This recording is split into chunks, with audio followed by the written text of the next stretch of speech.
Hello, everyone. This is Megan, And this is Alana. and welcome to Tea Time Crimes.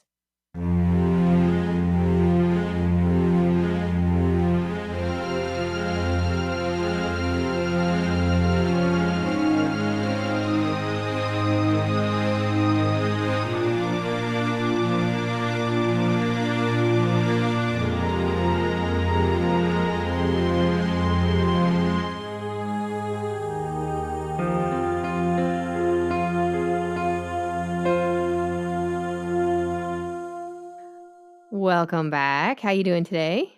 I'm doing well. How about you? Oh, there she is. Miss Formal, I'm great. I'm glad to see you here because I saw on your Instagram that you went foraging. So Yeah, but just in my backyard. it looked like you picked a bunch of weeds. It was, yeah, that's what people think they are. But weeds, what are weeds really? Just things that people don't want in their garden. But they're just plants. Yeah, so you should absolutely eat them. Is that what you did? Well, not yet. There's sow thistle or sow thistle. And you can eat the leaves, roots, and flower buds. And so I already have a lot of salad greens right now, so I threw out the leaves. But I got the little flower buds that I'm going to pickle, and then the roots that I can boil. Okay, a couple things. The fact that you don't know how to pronounce it instills extreme confidence in me that you're safe. It's just it's pronounced S-O-W. It's pronounced S-O-W? That you just spelled it. You didn't pronounce it. I mean, it's spelled that way. Okay. Second, do any of these things taste good? I haven't. Well, I haven't prepared them yet. I have to pickle them and then boil the roots. I tried the leaves. I mean, it's a little bitter, but it'd be nice mixed in a salad. So let me just, Alana, translate for you. That means no, they are not good, and I don't enjoy them. But I've picked them, so now I have to eat them. That's what she just said. Yeah. The pickled flower buds are gonna be mind blowing. Oh, just wait. Well, I'm really curious about boiling those roots. What do you do with them once you boil them? You eat them. Like a potato? Yeah. The author of the foraging book that I use says he loves them roasted with baby carrots. Okay. Awesome. So maybe I'll do that. Just like, you don't need me to shoot you an Instacart order. This is just a hobby. No, I got food. We actually have too much leftovers right now. It usually doesn't happen, but. All right, last question. If you made this for me, would I eat it? I mean, you'd probably eat the roots. It'd be it's like a roast root vegetable. Yuck. Okay. All right. Cool. Well, what tea do you have for us today? Well, I tried to read any signals that you gave me regarding this case. And at one point you said something Elizabethan. Oh, no, I was just being silly. It's not Elizabethan. Well, that's what I went off of. Swing and a miss. You said, "'Tis a doozeth." "'Tis a doozeth," which makes no sense, and I have a lisp. "'Tis a doozeth." So I went for Lord's tea, or Té de Lord. Oh, perfect. And it's basically Earl Grey, but the description is a truly classic English tea with the most pronounced bergamot note of all our Earl Greys. I could have done that in French, but that would be a lot. Yeah, for everybody. Yeah. Yeah. All right, okay, so it's a basic. Classic. Yeah, classic breakfast tea. Marianne Cotton Special. Doesn't smell like a normal Earl Grey. Well, it's the strongest of all of the packs a punch. There's a weird earthiness I'm smelling. Wait. You love earth. I know, but it doesn't belong in an Earl Grey tea. But you love dirt. We're gonna try it. Eating weeds out of the garden. Come on. When I'm eating weeds, that's what I expect. Just so you know, she has milk in there today because it's a classic breakfast if you didn't learn that 2 episodes ago. I didn't even need to say that out loud. You know it. Okay, it tastes normal. It's a great tea. Good body. Strong bergamot. I agree with them. It's good. I really like it. Okay. Yeah. Strong body and good You'd birds. like it too. You're an Earl Grey lover. Earl Grey is usually not my first choice of black tea, but I'll drink it on occasion. It's my first. I know. What's your first black tea? Irish? Irish They taste breakfast. the same to me. I don't have a discerning palate. I mean, you like tea. Yeah, but Irish and I take either Irish or English. Yeah. Okay, so does it get a hearty thumbs up? Yes, a thrusting thumbs up. Ugh, please stop saying that. I'm begging you. I'm begging you. Oh, just a quick side note, and then I'll launch into the story. But I need to leave you with one more bit of goodness before I bring you down. Uh-oh.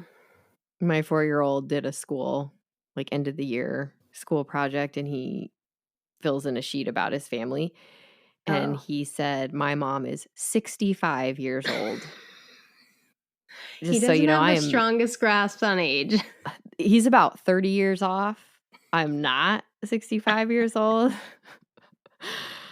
And yeah, my husband loved that. Oh, I'm sure. Yeah. So this is good. I just said, well, I look really good for 65.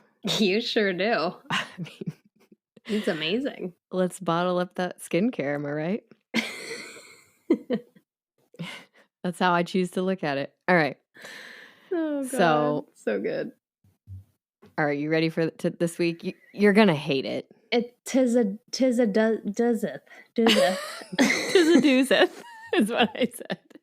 You are not gonna like any bit of it, and I feel like it should come with a stamp that just says Alana approved or Alana hates it. All right, let me set the scene. This is not gonna be. We're in Kansas. Swashbuckling. Oh, great. Kansas. Mid 1800s. Oh. Okay. And the name of this episode is The Bloody Benders, which sounds actually like it would be something that you'd get after a night of drinking at the pub in London, right? Yeah, that's true. I got the bloody benders. Some GI distress, which is how you'll probably feel after you hear this. Great. Yeah, okay. But we're in Kansas. So Kansas has a lot going on in the 1800s. What? They're actually called Bleeding Kansas. So everything's bleeding, apparently, in Kansas at this time. Well, in 1854, you have Kansas isn't even technically a state right now. It's just a little territory. But in 1854, you have anti-slavery and pro-slavery groups, incredibly violent. They're fighting to try and either make Kansas a free state or not. So it's incredibly violent on both sides. Tensions are running high. What year did you say this was? This is 1854. So in January of 1861, Kansas is actually entered as a free state. Okay. So they become a free state. Yes. Now, because I know exactly what you're thinking and why you asked that question, I have all the dates for the pertinent wars available to me for this episode because I'm getting used to you. Good. So April 12th of 1861, the Civil War starts. Yes, I was getting ready for that. I knew you were going to ask. I knew it was going to be on your mind. So that's what's happening. I've done the back war story for you. I'm going to fill that in. Oh my God, yes. So that's happening. In 1862, the Homestead Act passes, which is a bill providing federal grants to settlers, which is essentially, they mean white people who are coming from the east, right? Because this land that they are giving away is not theirs. Land they have taken from Native Americans who they have pushed into what would be Oklahoma. Yep. That's why there are so many tribes and reservations in Oklahoma today, by the way. Yes, exactly right. So that's another thing going on. And in order to get this land, you have to file a claim, and then you improve the land, and then you prove that you have done so, and then you basically get 160 acres for $18. Yes, the the lady in front. Thank you.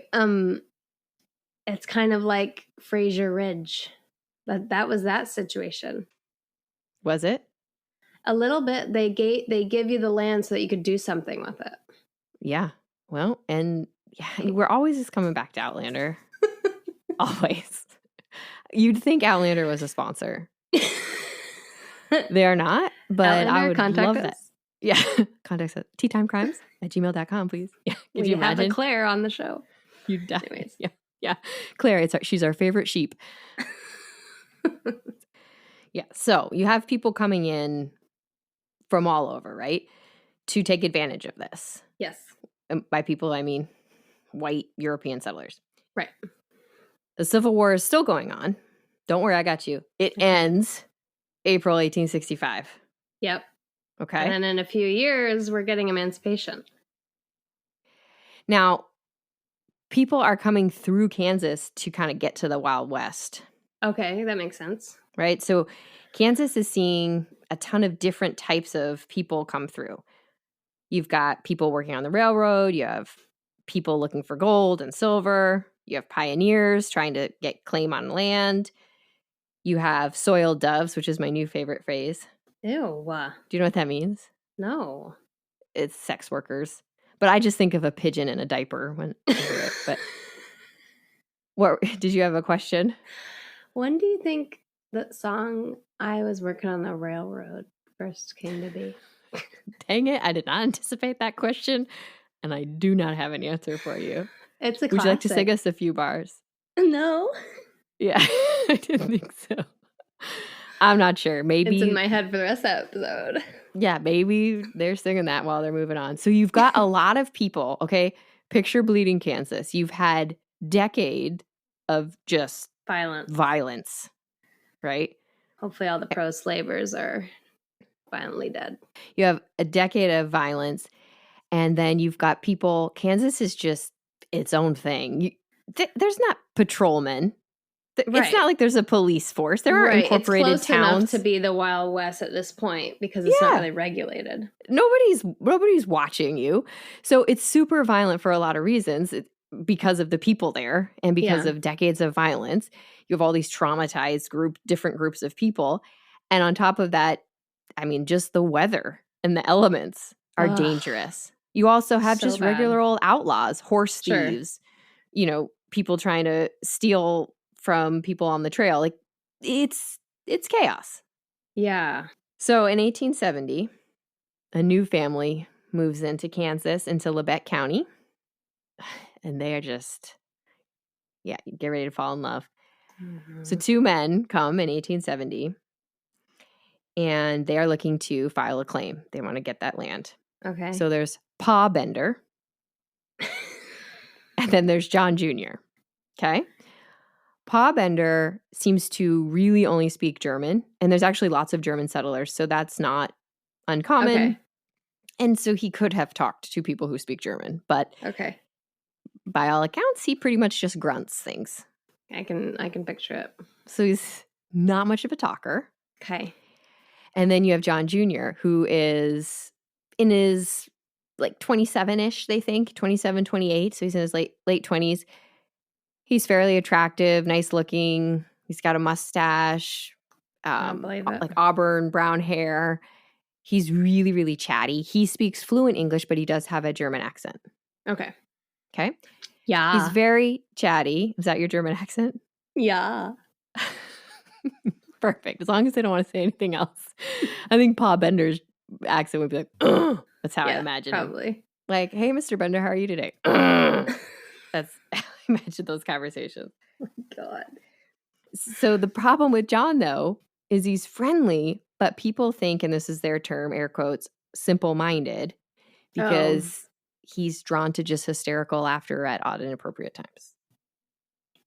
Which, if you think about it, doesn't that scares me more than anything. If I try to imagine someone just uncontrollably giggling at random points in a conversation, I get incredibly nervous. That's how I feel like maybe I am.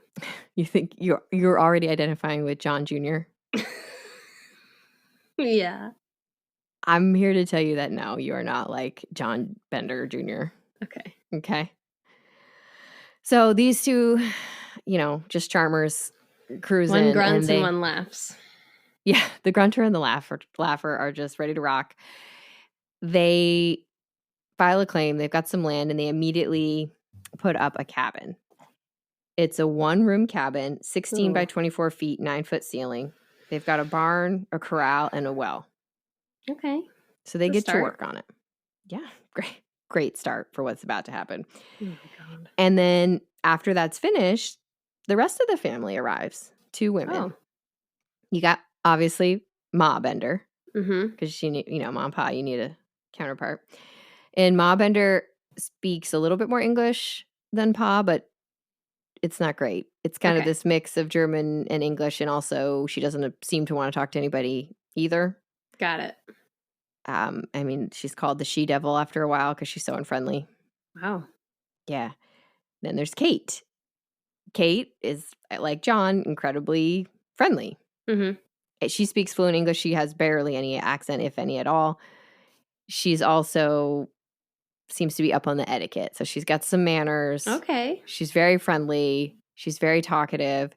She's also said to be very beautiful. Okay. Hysterical laughter bouts? Nope. No weird giggles. Okay. But she's said to be very beautiful, but those sources kind of go back and forth if she actually was. But I feel like if you are a stop on what is called the Osage Trail on the way to the Wild West, I don't think there's a lot of competition going on. Yeah, the bar is pretty low, probably. This isn't Fashion Week. Yeah. She has her own little quirks. Okay. She claims to be, this is her LinkedIn resume, spiritual healer, medium, witch, magic charms, the whole lot, which, as a side note, I'm totally all for that. Let's have a seance and talk to the ghosts and let's be a witch with some good power. I know you're not into it. But she is not using these names kindly. Yes, ma'am. Why would she self-proclaim witch in these days? Because that's a dangerous thing to do. She's not in Salem. I know, but yikes. So what she does, this is why I don't like her abusing these titles. What she does is she shows up on people's doorsteps of sick or deceased family members and just basically takes advantages. Pushes her way in to make money. That sucks. Yeah. And holds seances and all that stuff. And she's a bad witch. Yeah, exactly. She is not doing the name witch justice. Because witch was really just a word that women were labeled on who had any kind of intelligence or power. And it's used inappropriately. That's a whole nother episode. Ooh. So this is the crew. Right? And now the cabin, it's just a sturdy 1-room cabin. It kind of blends in with the Kansas landscape. Okay. 4 people are in this 1 bedroom. 4 people, yeah, in the family. It's positioned on the Osage Trail, and it's, location here. So people stop on their way through, and they use that as an opportunity. That's how they support themselves. They use the front half of the cabin in order to accommodate travelers. So let me paint you a picture. Yeah. They have a sign out on the door that says grow cries. They mean groceries, but, spell check's not around. Hard. I get it. It's a hard spell word. A lot of words wrong. And then inside, in the front of the cabin, they have some basic dry goods, and they have a stove, and they have a table. Okay. And they can offer meals to travelers. And they let the travelers sleep outside on their property. If it's bad weather, they'll sleep inside in the front room. There is a canvas, like a canvas wagon top. Yeah. Like a sheet that divides the room. So behind that canvas, there are some pallet beds for the family. Got it. That's the tour. I think I know what's going to happen. So like I said, this is a dangerous place for a lot of different reasons. And in the fall of 1872, 2 boys are fishing, young boys, and they're going to their normal place along Drum Creek, and they're walking kind of through this path. Like, it wouldn't be, if you didn't know the area, you wouldn't know it was there, kind of making their way through, and they see some clothes, which is weird. But, no. And then they keep going. I got to be honest, I don't know how to earmuff you on this episode. I'm going to do my best. So they're walking along, they get down to the actual creek, and then there's a body floating in the river. That's my worst fear. That's your worst fear? I really don't want to stumble upon a dead body. It's pretty unlikely.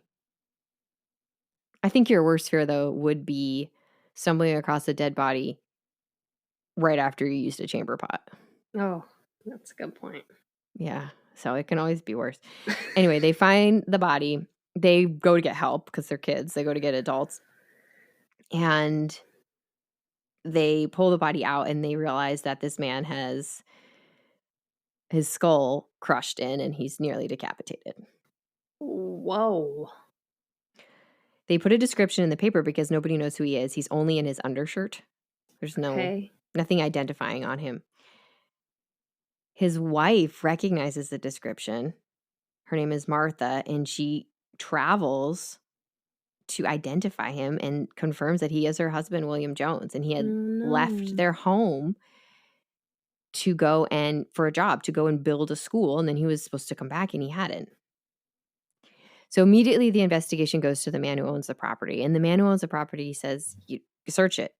I had nothing to do with this," because these aren't. It's not like a suburb. It's not. It's not as if I found this man in my backyard and I say I don't know what's happening. This is a huge, huge plot of land. Yeah, and he actually says, I actually heard not too long ago a wagon in the early morning hours on my property, and I thought it was weird.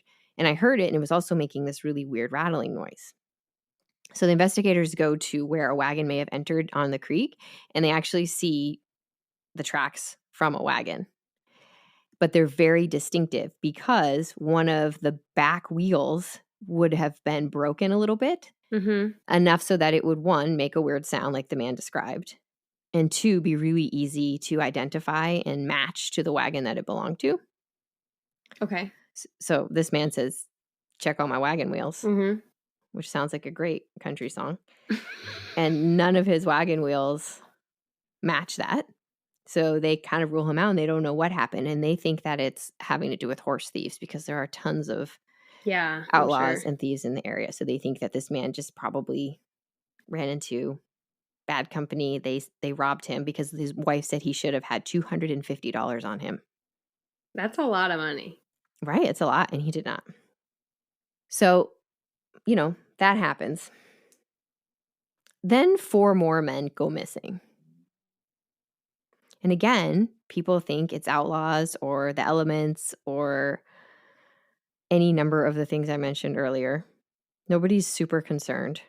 Okay. Because it's bleeding Kansas. It is what it is. But there's a man in Independence, Kansas, which is like the major city. Okay.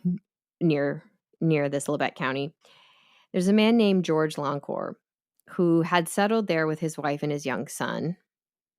And sadly, his son had died from pneumonia really early on. And then his wife, who was pregnant, died from giving birth to their daughter. Okay. So George is just with his little girl, Marianne. And they become friends with the York family, especially Dr. William York. So they're buddies. And the York family, watches Marianne for him. She plays with his kids. They're really close. But George gets a letter from family back in Iowa, and he really wants Marianne to grow up with her own family because it's just the two of them. Yeah. So he actually buys a carriage and some horses from Dr. York. And in December of 1872, he sets out to go to Iowa so that Marianne can meet her family. Okay. And Dr. York is a really interesting guy in his own way. He is a veteran. From the Civil War. Yes. He has what absolutely would be diagnosed as PTSD. Okay. He was an assistant surgeon during the Civil War. So imagine the horror. He also was captured and was a prisoner of war at Camp Ford and was tortured. Cool. So he is just kind of at this point, it's 1872. Yeah. He's just kind of starting to come back and out of the trauma of what he's seen. And when George leaves, he gets a letter stating that George never arrived. And it starts to rip open those wounds again, not leaving a soldier behind. He's the one who sold him the wagon. He sold him the horses. He sent him off. He's feeling incredibly responsible, and he wants to find out what happened to his friend.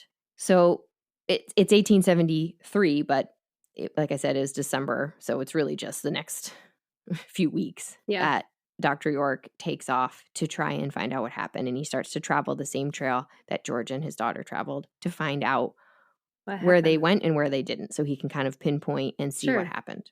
He's talking to tons of people along the way, getting firsthand accounts of people who talked to George and people who didn't. And eventually a wagon is discovered with little girl clothes in it, and it's abandoned. And Dr. York very quickly can identify it as George's wagon because it used to be his. Right. So now he's convinced that foul play has happened, and he wants to find out what happened to his friend. In March of that same year, Mrs. York is at home with several children and pregnant, and William never returns. And so now she's nervous. Now Dr. York is missing. God. So Dr. York comes from a pretty prominent family. He's got 2 brothers. He's the middle, and he's got a younger brother named Ed, and he has an older brother named Alexander, who's actually a state senator, becomes a state senator. So they've got some influence. So his brothers immediately pull together and get a huge search party going. Okay, good. We're talking 50 people. Yeah. Like 50 men, just let's go. And they split up, and they're doing the same thing that he was doing, that Dr. York was doing. They're looking to see where he was. And Alexander York, the older brother, actually goes to the Bender cabin and finds out that his brother had stayed there along the way. Interesting. And he talks to them, and he even brings investigators with him. And they talk to him because how he got sent to the Bender cabin is he went to a man named Leroy Dick, who will be prominent in the story in a minute. So Alexander had asked this man, Leroy Dick, who was the town trustee of the closest town along the Osage Trail, to help them because he knows the area. And then also, hey, is there anybody who I should talk to who might be suspicious? Right. And Leroy had said, you should talk to the Benders. They're a little weird. Basically, I'm sure he used different words, but that's what he's saying. So Alexander did. And he went and he goes into this cabin. It's pretty dirty, by the way. There's very few dry goods available. It's gross. It's filthy. It's yucky. He talks to them, and he leaves there thinking they are just, simple-minded country folk. Yeah. With no way they could have done anything. And he kind of dismisses them. So then their searches found nothing, but they realized that that's the last known place that Dr. York was. So Leroy calls a town meeting and asks the people who live in the area if they can search their properties, and everybody says yes. The Benders are not present at this meeting. Oh, interesting. Again, they say that they're not smart enough or social enough to care. Meanwhile, the Benders have immediately packed their things and have gone to the train station. Wow. Talk about underestimating people. Yeah.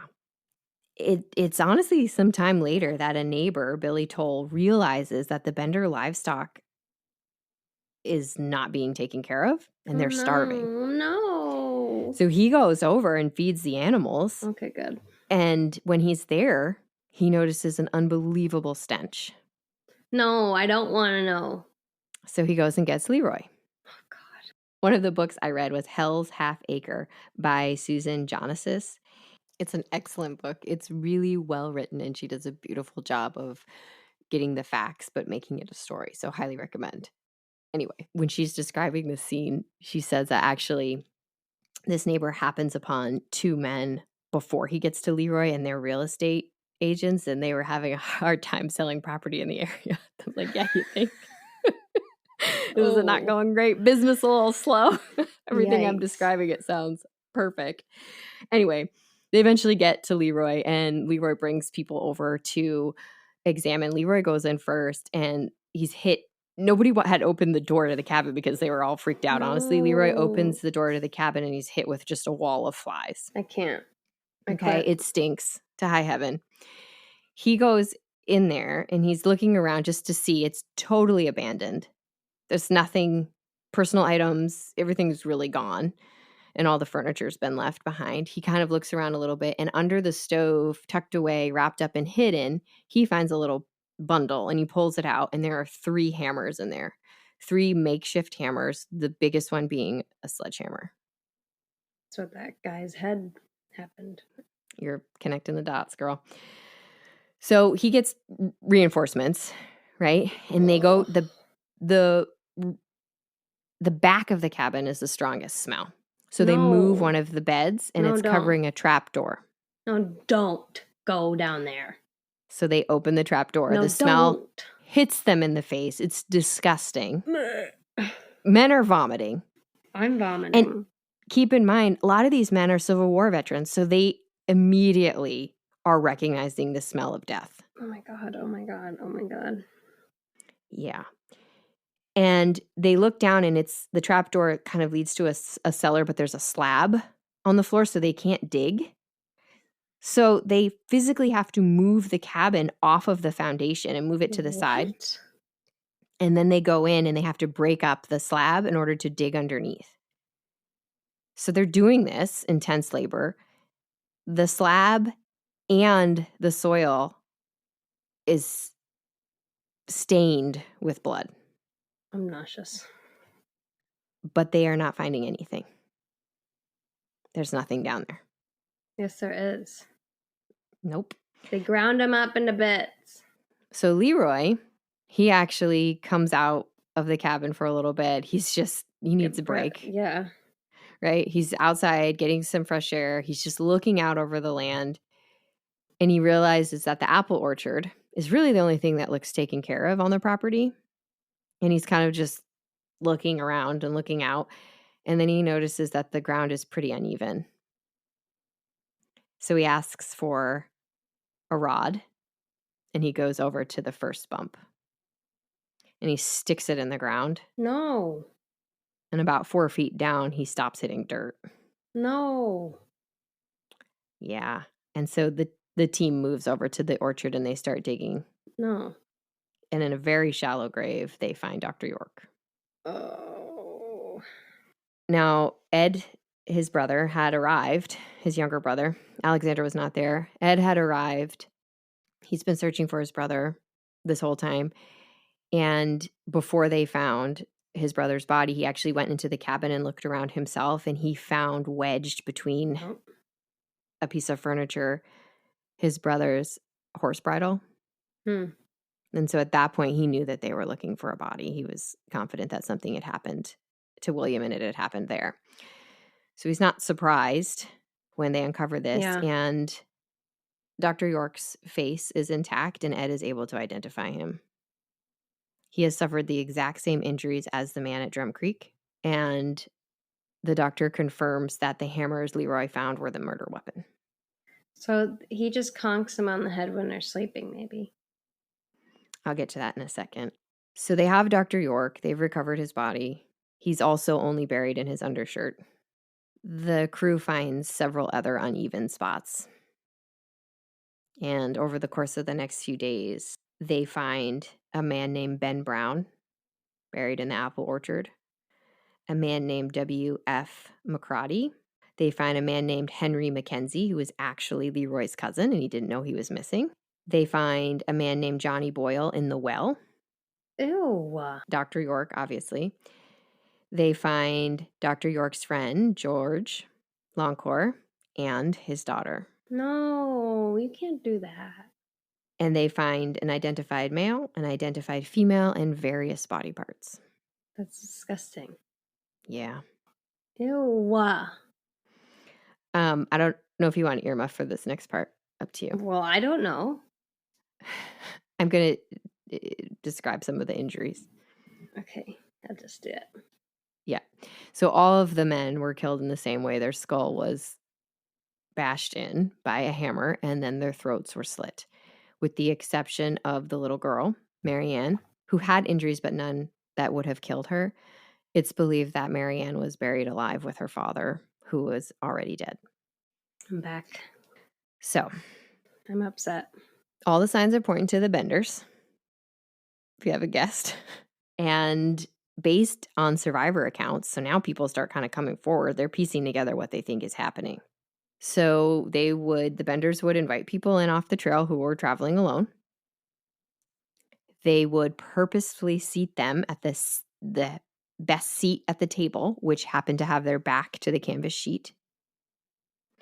And then Kate, in some manner or fashion, would entice them, either just by the fact that she was literally the only one who could carry on a conversation, or she would do a seance.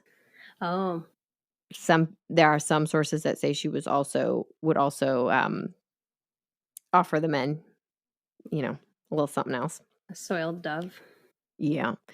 And while the men were distracted, Conkum. Pa or John would hit them over the head with a hammer, and then Kate would jump up and slit their throat, and then they'd push them down the trap door where the seat was positioned over it.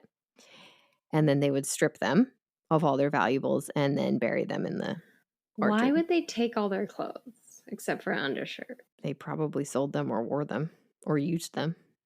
Ew. Yeah. Now, some people say the motive was theft, and they did rob them. But a lot of the men weren't wealthy enough for that to be the only motive. They're just sick. Yeah.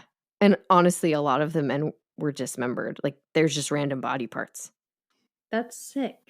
Do you know how hard it is to chop off limbs? I do not. Do you? I mean, no. But I think it's hard. Like, there's bones in your body. Yeah. I don't. And so, I mean, it's a day's work. It's not, I mean, maybe they have a sharpener, but like, you got to really want to do that. Exactly. That's what I'm saying. How can the whole family be sickos? Right? Well, hold on. I mean, nobody honestly knows, but we'll have some, I can talk. And so there were a couple people who actually survived this. So there was one man who refused to sit in that seat because that canvas was stained with a bunch of different stains, and he was uncomfortable with it, and he said, "No, thanks." And Kate got ticked and pulled out a knife, and he ran. Another man said that while Kate was talking to him, he noticed slyly one of the Bender men concealing a hammer. He ran. Why didn't these people say anything? Well, a lot of them are travelers just passing through. Who are you going to tell? You're not going to call 911 and report a crime. What are you going to do? I'm out of there. I'm with these dudes. If I'm passing through, oof. And some people did. And there was also another woman who went to have a seance with Kate. And she was uncomfortable because the place was filthy. She opened her eyes, and all three of the Benders were standing behind Kate, and they hadn't been there previously. And she got scared out of her mind and ran. I imagine me in this situation. I mean, just if I'm going in that cabin and it's dirty, I'm leaving. But like, yeah, I mean, I'm not even entering so the door. Scared. I'm already dead on the trail days ago. I'm not making it to the Bender cabin. And they found in the cabin 12 bullet holes, which they assume were different men fighting back. Oh, interesting. So, like I said, the Benders had already left town. Nobody knows where they are. And after this discovery, the town goes wild. Yeah. Imagine, right? They go nuts. There's mob mentality. They actually grab one of the men in town who was friendly with the Benders, as friendly as you can be. No.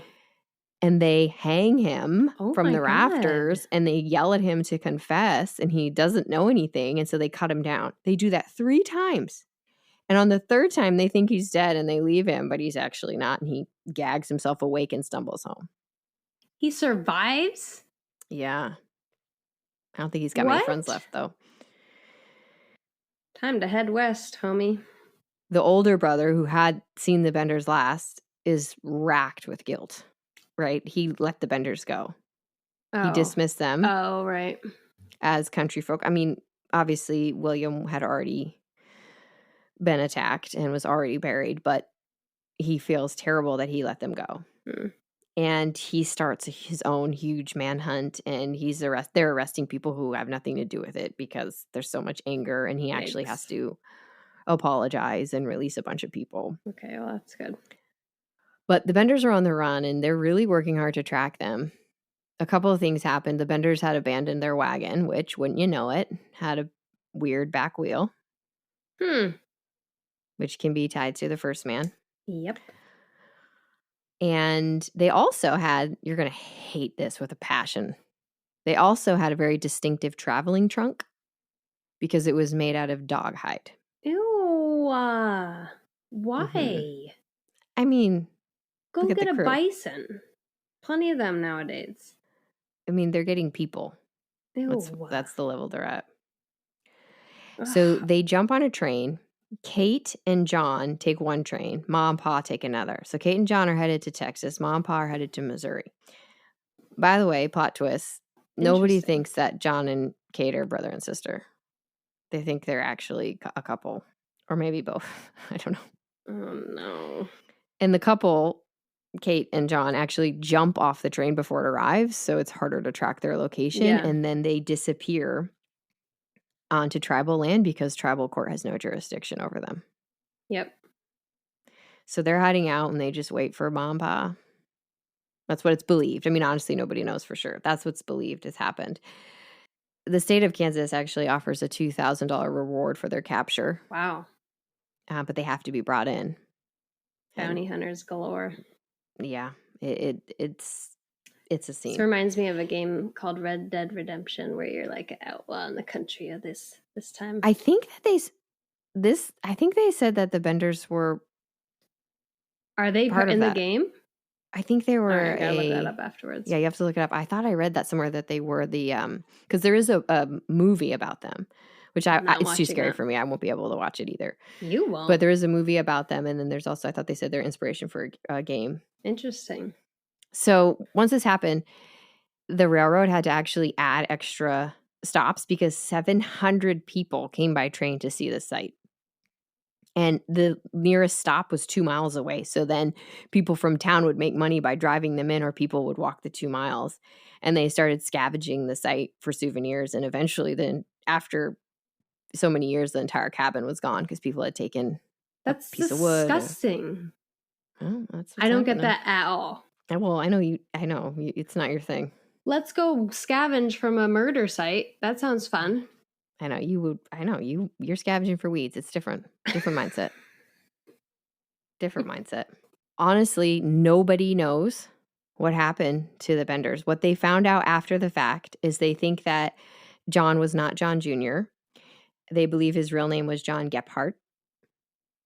And they believe that the only two that were actually family were Ma and Kate. They think that Ma Bender, whose name is either Elvira or Elmira, had been married 5 times previously, and Kate was her 5th of 12 children. And none of her other husbands survived. Marianne Cutton. Well, a little bit. She's taken that tea up a couple notches. There are rumors that her first husband died from a head injury. He had a large dent in his skull. She started it. And it's even rumored that a couple of her children older children, adult children, did not survive because they were going to tell on her. Alana's mouth is hanging open right now. Oh. So Pa, I don't know who Pa is. He's just Ma's latest. Yeah. And I assume John was Kate's. So I don't know who's in charge. Everybody said that Kate was in charge, but I think that's probably an easy assumption just based off the fact that she's the only one talking. But that doesn't mean anything. It sounds like Ma's the mastermind. My money would be on Ma or Kate. I mean, she is the one who has a history of it. Yeah, but maybe she started it and was passing it down. Yeah. And if the men didn't cooperate, they'd get a hammer too. Because Kate seemed to be the one who was slitting the throats, they thought. How do you get like that? Oh my God. I think John and Pa had their own. I don't think they were forced at all. No, I mean, you have a choice. Like we talk about all the time. Run away or stay and commit murders. There are some cases where I can understand somebody's being brainwashed or held hostage. I don't think that's the case with this crew. I think they all shared a common sick interest and they somehow found each other. Now, Ma and Kate, though, I mean, if Kate grew up with Ma Bender, I mean. Right. that means she just comes by it naturally. But I don't know how she rose to power. Jesus. So there are lots of theories about what actually happened to the Benders. Nobody knows for sure. Hopefully terrible thing. In 1889, a mother-daughter duo were arrested for theft, and they, for a time, were thought to be the Benders. Mm-hmm. And it was another whole big thing. Yeah. They more than likely were not. Why? Just because there's nothing to, they couldn't prove it. They think they were just two. They had different names. I don't know how you can't imagine not being able to prove it. Is there no one there who can look at them? Right. Call up old Ed. So the theories are that immediately after this discovery that the family was hunted down by a mob and killed on the spot. There's several theories like that in different ways, but nobody can prove that. There's also a theory that in 1884, a man matching the description of Pa Bender was arrested for killing a man with a hammer. That prisoner was chained on his ankle. No. And so to escape, he cut off his own foot. Wow. Yeah. It's impressive. And then was found later decomposed because he bled to death and no one could identify him. Ew. I mean, they're dead now. Yeah. For sure. So, unless Kate had supernatural powers. I don't want to be in this world if they're still alive. They're immortal. But they're dead now, but nobody knows if a mob did capture them. Nobody knows if they just lived out the rest of their life somewhere else. I mean, there's no criminal database where they can track the MOs of people. They could have done this in a whole nother town. Oh my God. They were never found. I know a Bender, but she's great.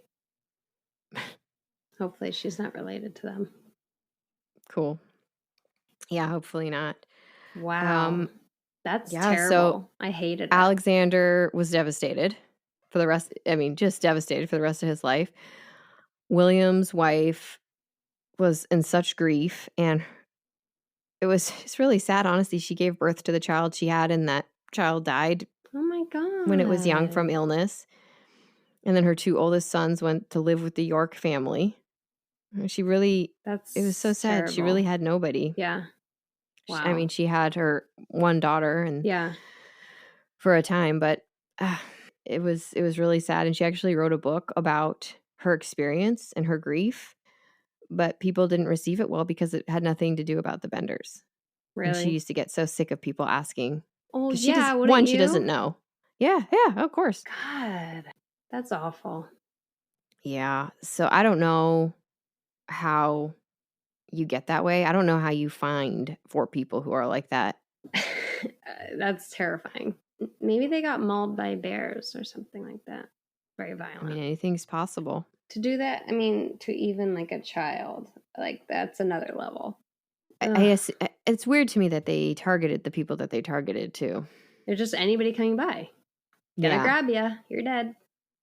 I mean, I guess they wouldn't know if maybe they had a wad of cash in their pockets. Yeah, I don't know how. I guess you just find out after you kill them. I mean, this was something that they got a thrill from. Yeah. For sure. Just based off the violence of it and based off the way that they had the trap door. It's disgusting. It was a family affair. Ma Bender, I think she's the scariest one to me out of the whole crew. And I just don't think there's enough information about her. Are there any pictures of them? Drawings. Are they good drawings, or are they drawings that we've encountered in the past? They're better than, the pirate drawings or the Manning drawings. I think there actually might be a picture of Kate. There's pictures of the cabin. No. Well, it's just a cabin. It's not inside. It's from far away on the landscape. You'll be okay with it. You'll be able to view it. It's just so many men were missing. And there's a lot that they attribute to the Benders that they're just not sure about. Yeah. Because like I said, there was a lot going on. Right. I mean, it's hard to track things back then. It would have been easy to encounter some other violent act if you're on the trail or you're... Right. And it's still a young country at that point. I mean, you've played Oregon Trail, the whole cabin dies in one play. Yeah. It's over. It's tough. All right. How mad are you at me for that story? I hate it. Hate it. Are we still friends? Just. Oh, God. Barely made it through that. Wow. Just barely. That was terrible.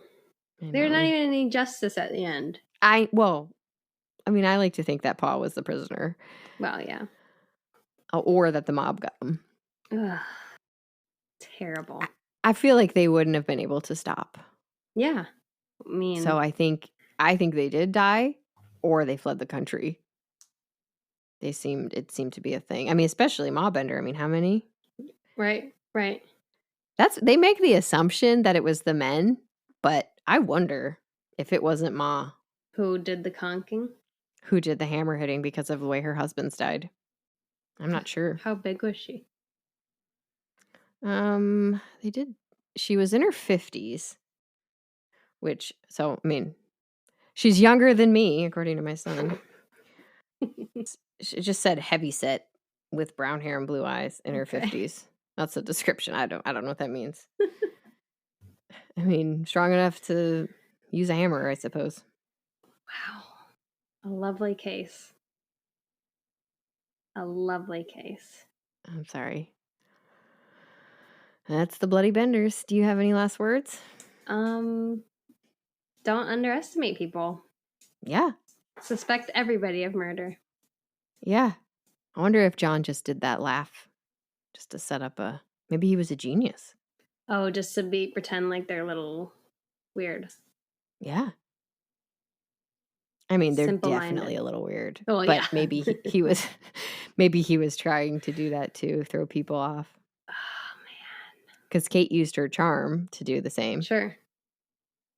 Maybe John was low in the charm department, so made up for it in other ways. But lovely family. Mm-hmm. Imagine that family reunion. God. No thanks. No thanks. Stand out of Kansas. Like, I know this story is terrible, but think about it, the perspective of what these men and women, not the Benders, everyone else had to go through. A lot of these women, when their husbands went missing, would leave their kids with family or neighbors, and they themselves would get in wagons and search the trails for their husbands. Oh, God. Yeah, that's terrible. I mean, and these men, like I said, a lot of these men are Civil War veterans. Sure.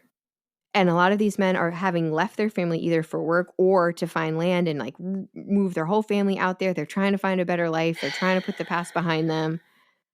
And then that happens. And then this, you don't even think terrible. of that kind of disgusting violence yeah. amongst all the other things that people of this time are facing. Yeah. I mean, just let alone like so much death. Like these women have buried their children. They've buried their husbands. They're having to travel by horse looking for their husbands up and down these hard trails. Like, no. I mean, that's a certain kind of strength. Yeah. Yeah. I can't imagine. That's got to be so hard. And for Dr. York to go out and look for George. Right.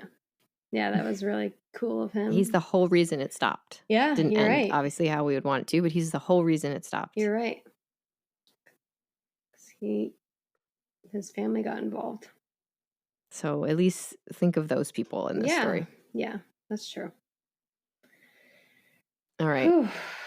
I don't know what I'm doing next week. I know I owe you another pirate kind of story, but I want to make sure I have time to do some good research so I can really deliver for you. Yeah. It's on my mind. It probably won't be next week, but it's coming down the pike. Cool. But please, if you can, rate, review, subscribe. Share with your friends. Tell them that, this fantastic duo just rocks your world every Tuesday. Share it to your friends who hate true crime because there's a place for them here. Yes. We welcome all. Share it to the Alanas of the world and they can just earmuff right along with her. Maybe don't start with this episode. No. But And you can find us on Facebook. You can find us on Instagram at Tea Time Crimes. We'll do like polls and other fun things and little tidbits. You get to see throwback. Excuse me, but a few weeks ago we posted that quiz from the Lizzie Borden episode, Nobody else was a sheep. Well, we didn't know. If you took it and you got a sheep, please tell us. So far, we heard someone got everything a else. sable, which I got. Someone got a fox, and someone got a beaver. That's all I know. So if you need us to post a link again, let us know. But take the animal quiz. More people took it, and there were no sheep. I'm getting upset again. Anyway, you can also email us at teatimecrimes@gmail.com. We'd love to hear from you. We would. And that's it for us. Thank you for listening. Bye. Bye.